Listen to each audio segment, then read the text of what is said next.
everyone, it's Ben Hardy here, and in today's video we're going to be talking about cars that you could actually get a good deal on in today's market. Before I get in this video, I do need to give a shout out and thank you to Joe Lorio over at Car and Driver.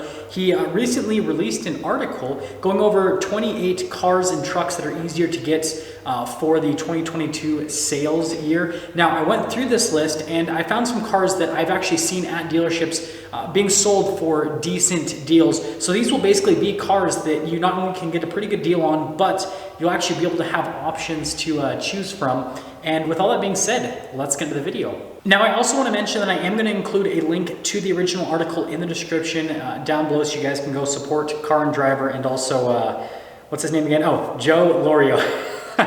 All over the place. But anyways, let's start with the first car. So it is an Alfa Romeo Stelvio. Now, this is one that I've actually seen dealers willing to, negotiate the price a little bit because they actually have some in inventory. Now, this is just for the regular Stelvio. Quadrifolios still seem to have a pretty strong market value, but the regular Alfa Romeo Stelvios with the 2-liter engine seem to have softened a little bit with values. The next one is the Audi A5. This is another one that dealers are actually having, a little bit of stock, and it's not too crazy in Audi's lineup, performance-wise and all that, to where, again, I've seen some dealers willing to haggle a little bit on the price. Going through a few of these because some of these I have not seen anything whatsoever. Oh, the next one, BMW 8 Series. This is one that BMW dealerships have actually been willing to discount quite a bit. I actually heard about a deal where someone ordered 2 of these and they're getting them for significantly off of MSRP. So if you're looking at an 8 Series or an M8, you can actually get a pretty good deal on them, all things considered with this market.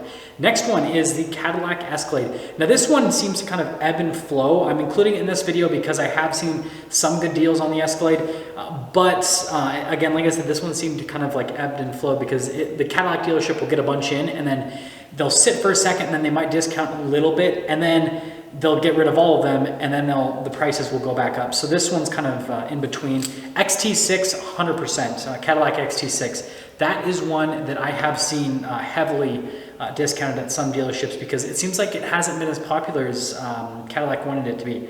The next one is the C8 Corvette. This is an interesting one. So you guys know that on the main channel, I recently reviewed a used blue Corvette convertible. And something I've noticed is the used car market has been flooded with them. There's just a lot out there. And then people are finally getting their deliveries as well. And also it seems like people that order these Corvettes are more patient than other car buyers. And so what it's kind of led to is the used market has a lot out there. So that's kind of made the values come down slightly. And then on the new side of things, Chevy's been able to produce more and more, and there's a lot of dealerships that are offering at MSRP. Some dealerships are offering slightly under MSRP, but most are just at MSRP. So that's another car that you can actually get a good deal on if you can get an allocation. That's the only downside is if you can get an allocation, but it's been a little bit easier. Another one that, again, is kind of in between, Chevy Silverado 2500 and 3500. This is one that, especially with the 2500 series trucks, I've seen sit on dealer lots for a little bit longer, and so there's been some discounting or at MSRP. 3500 depending on the package. If it's been like a higher up package, like a High Country or something like that, not really. But if it's lower down packages like an LT or something like that, those I've seen pretty decent deals. Ford Bronco Sport. This is one that's kind of interesting. So Ford sold over like 100,000 of these last year. And the Bronco Sport has been one that has started to kind of sit on dealer lots a little bit. And so I've seen some discounts on the Bronco Sport. And so that's one to actually look out for. Now the next one, GMC Sierra 2500, 3500. I didn't originally want to include this on the list because most of the packages out there are going for substantially over MSRP, but some of the lower down packages are going for around MSRP, so you can kind of get a little bit of a good deal on it. But I'd have to say overall with the GMC Sierra is don't expect to get a great deal on like an AT4 or Denali. You're probably gonna have to pay over sticker still with that.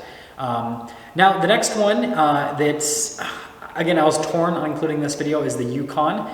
The reason being is stuff like, the off-road packages with the Yukon, or a fully loaded Denali, for example. Sorry, AT4, I know I said off-road package. Like the AT4 Denali, those are going for quite a bit over MSRP. So you're not really gonna get a deal there, but if you get like a base model one, you can actually get a pretty good deal because those ones will sit a little bit longer. Now, the next one is a Hyundai Launcher. And this one has been pretty interesting. If you get, kind of like the lower down again, this is kind of like the story with all these cars. If you get a lower down package, you can get a pretty good deal. But stuff like an N-Line, for example, it's a little bit harder. And then especially the new Launcher N, don't expect that to be anything but over MSRP. At this point. This one I don't want to include because those ones are still going crazy. Hyundai Santa Fe, that's another one that I've seen sit on dealer lots for a little bit longer, that there's been some haggling. And one that was on the list before this is the Palisade, that I don't want to go over because I've still seen those go for substantial amounts over sticker. But because the Palisade exists, the Santa Fe hasn't sold as well, it seems. People are going for Palisades instead of Santa Fe's. Kia Rio, that one, pretty self-explanatory, really inexpensive car, and so there wasn't really any markups on them to start with, and it's not necessarily, it's like a good fuel economy car, but it's not necessarily a desirable car, if that makes sense. And so, the values just never went up all that much. Not going to include that one because those ones are still going over sticker crazy amount. Lexus Rx. This is one that's like, I think it's like the only one with Lexus that I would say that you could probably get a good deal on, because any of the new ISs, they're just like pretty much all sold out. The RCs, those are going for over sticker, but you can actually probably get a better deal on a Lexus RC than you can get on an IS. And then the new NX, those are going to go all over sticker because they just redid that one. And so the RX is really the only one that it seems like they're kind of sitting on dealer lots for a minute. And so there's a little bit of negotiation there. And one of my neighbors, it sounds like is revving up something. Next one, Maserati Ghibli. This is another one that seems like it's been sitting on dealer lots. And there has been some dealerships selling that at sticker, a little bit under sticker. And then also the Maserati brand, the Maserati Levante, same thing. I think that Maserati, I like them. I think they're great cars. But I think that the brand name, it just isn't as strong as what it used to be in the past. And so the values have pretty much suffered because of that. Now the next one is, again, the Maserati brand, Quattroporte, same story, right? And if you guys are wondering in terms of order, I think that Quattroporte you'd probably be able to get the most off. Quattroporte Ghibli, somewhere in there, Levante. I mean, all of them they're pretty close because they've all been sitting for quite some time. Mini Cooper Clubman was also on this list with Car and Driver in terms of higher availability.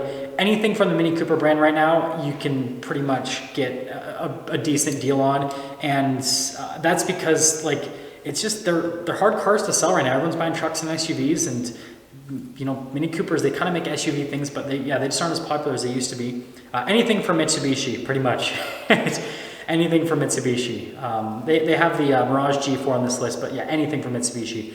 Nissan Armada, this was another one that I wasn't sure I was going to go over because, again, availability has still been difficult with these at certain dealers, and some dealers, because of how popular the Armada's been, have been selling them for a little bit of a premium, but the big one from Nissan that's been selling for a premium is the Pathfinder. That one, good luck getting that. And then Nissan Leaf, I've seen a ton of those. Nissan Murano, that's another one that I've seen a ton of those. And the Muranos seem to sit in a lot.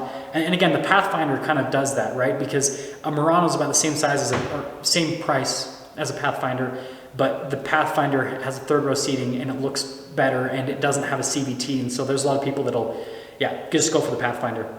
And the next one, Toyota Rav4 Prime. Again, this was one that I wasn't sure I wanted to include on the list. But here's what I have to say is I've seen more Toyota RAV4s come into the Toyota store than any other car recently. And so I think you could get a pretty good deal on a RAV4, but it's going to depend on the package. The more off-road oriented packages are probably still going for a little bit of a premium. The RAV4 Prime depends, right? If you get a 2021 model year one, you can probably get a little bit of a deal on it. But if it's a 2022 with the new facelift, you're not going to get a good deal on it probably. And then the last one is the Volvo S90, and then just all Volvo sedans in general. It seems like these have been sitting in lots for a while. Anything that's like an SUV from Volvo, good luck getting one. And then also they have been going for slight premiums with the SUVs. But yeah, any of the sedans, it seems like you can actually get a pretty good deal on them. And again, people just haven't been buying them up as much. But again, a huge shout out and thank you to Car and Driver for releasing that article. Again, link in the description down below to the original article. Go check it out so you guys can kind of read through it for yourself. But that's just kind of my inputs on it based on what I've seen going to these dealerships, reviewing these cars and seeing what cars have dealer addendums and what cars do not. And with that being said, I will see all of you in that next video.